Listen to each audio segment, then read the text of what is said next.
अतुल मौर्य भाई साहब हैं, ये चपरासी हैं। इन्होंने अपनी पत्नी को पढ़ा लिखा कर एसडीएम बनाया। जब इनकी पत्नी एसडीएम बन गई तो इनको धोखा देकर वो किसी और के साथ अफेयर करने लगी। बोली कि मैं अब बड़ी अफसर बन गई हूँ, अपने पति के साथ रहने में, सोसाइटी में आने जाने में मुझे शर्म महसूस होती है। जब ये बात पति को पता चली, उसने विरोध दर्ज कराया तो पत्नी ने उन पर ही झूठे दहेज का आरोप लगाकर उनको ही फंसाने की कोशिश की। ऐसे बहुत सारे उदाहरण हैं जहां पर पति मेहनत करके आगे बढ़ाता है अपनी पत्नी को, और जब पत्नियां आगे बढ़ जाती हैं तो अपने पति को अपना पति कहने में उन्हें शर्म आने लगती है। मेरे पास ऐसे हजारों उदाहरण हैं जहां पर एक लड़का अपनी प्रेमिका को पाने के लिए दिन रात मेहनत करता है, आगे बढ़ने की कोशिश करता है कि वो किसी काबिल बन जाएगा तो अपनी प्रेमिका की शादी करेगा। लेकिन मुझे एक ऐसा उदाहरण आप लोग बता दो जहां पर लड़की आगे बढ़ गई हो, बड़ी अफसर बन गई हो, डॉक्टर इंजीनियर बन गई हो, लेकिन अपने बेरोजगार बॉयफ्रेंड को उसने शादी के लिए चुना हो।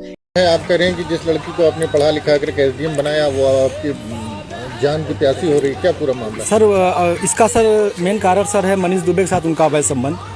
सर जिसकी जानकारी सर हमें करीब साल भर पहले हुई, लेकिन सर उन्होंने कहा कि दोस्ती है। खैर सर हमारी पत्नी सर एसडीएम थी, उस समय इलाहाबाद प्रयागराज में सोराम तहसील में रही। तो मैंने कहा सर बड़े पद पे हैं, दोस्ती तो हो सकती सर, अधिकारियों से साथ बैठना उठना हो। तो मैंने सर उन्होंने मैं ये कह के टाल दिया, तो सर मैंने ध्यान नहीं दिया।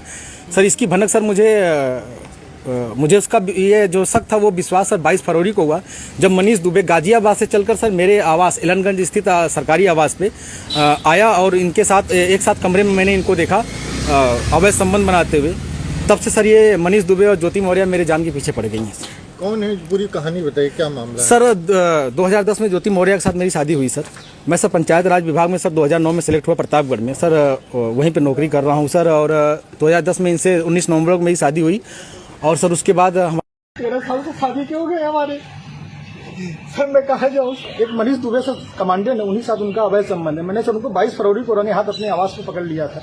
मेरी नौकरी जाने वाली सर, वो सर इतना सर घोटाला की हुई है, 10-10 लाख रुपए सर लेती है पट्टा करने का। उनके साथ कोई कार्रवाई नहीं हो रही है सर। जिला कमांडेंट होमगार्ड गाजियाबाद में है सर, वो खुद शादीशुदा पहले से है सर। सर वो वही सर उसी का सर मेरे पत्नी के साथ अवैध संबंध। उसकी पत्नी भी सर बहुत परेशान है, मुझसे संपर्क में आई, कही भैया हम दोनों का परिवार टूट रहा है, किसी तरह सही कर लिया जाए। हमने कहा बहन में पूरी कोशिश। मामला है, आप कह रहे हैं कि जिस लड़की को आपने पढ़ा लिखा कर एसडीएम बनाया वो आपकी जान की प्यासी हो रही, क्या पूरा मामला? सर इसका मेन कारण सर है मनीष दुबे के साथ उनका अवैध संबंध। सर जिसकी जानकारी सर हमें करीब साल भर पहले हुई, लेकिन सर उन्होंने कहा कि दोस्ती है। खैर सर हमारी पत्नी सर एसडीएम थी, उस समय इलाहाबाद प्रयागराज में सोराम तहसील में रही। तो मैंने कहा सर बड़े पद पे हैं, दोस्ती तो हो सकती सर, अधिकारियों से साथ बैठना उठना हो। तो मैंने सर उन्होंने मैं ये कह के टाल दिया, तो सर मैंने ध्यान नहीं दिया।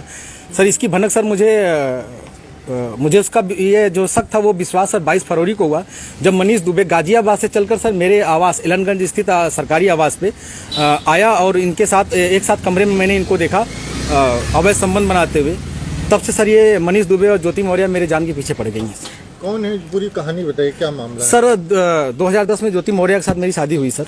मैं सर पंचायत राज विभाग में सर 2009 में सेलेक्ट हुआ प्रतापगढ़ में सर, वहीं पे नौकरी कर रहा हूँ सर। और 2010 के चक्कर में पूरा बर्बाद हो गया सर। मेरा बीएससी कंप्लीट है, आई विल टॉक ही होंगे। मेरे को 13 लाख रुपए का पूरा प्रॉब्लम, 1 एकड़ खेत बेच के उसको उसके चक्कर में बर्बाद हो गया। इसका नाम ऐश्वर्या है। आज मेरे को भीख मांगने की नौबत आ गई। एक ही काम करना भैया, आप जिंदगी में कुछ भी करो, माँ बहन से प्यार करो, लेकिन लड़की के ऊपर भरोसा मत करो। माँ कसम बोल रहा हूँ, आज मेरे को खाने के लिए 5 रुपए भीख मांगना पड़ रहा है।